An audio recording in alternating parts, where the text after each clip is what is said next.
Janine, so excited na sa pagrampa sa Venice, Italy.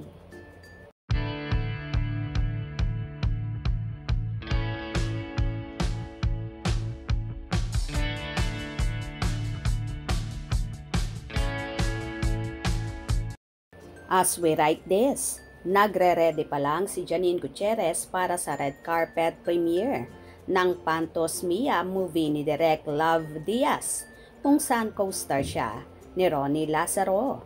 Kasama sa Venice Film Festival o Biennale Cinema 2024 ang Pantos Mia.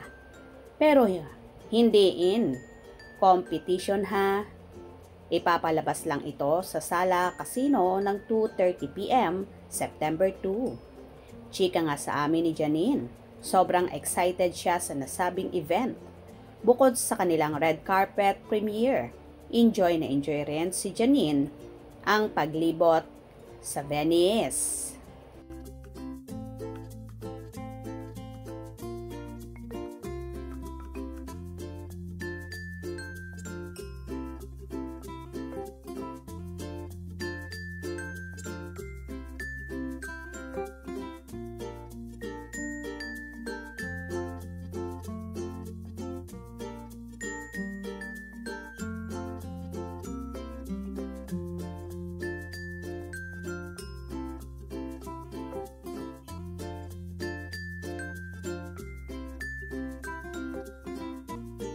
Kasama rin kasi ng Asia's Shining Star ang kanyang glam team, kaya bago ang nasabing event ay kung saan-saan na sila nakapamasyal.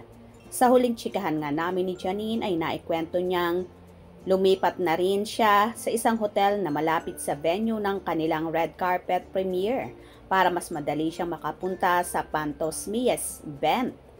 Anyway, makikita sa social media account ni Janine ang paglilibot niya sa Venice.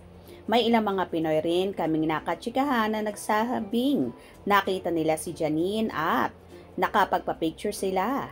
Very accommodating nga raw si Janine sa mga kababayan natin na nakakakita sa kanya sa Venice. So proud talaga si Nini at tahasan niyang ibinandera ang mga ganap niya sa Venice, Italy.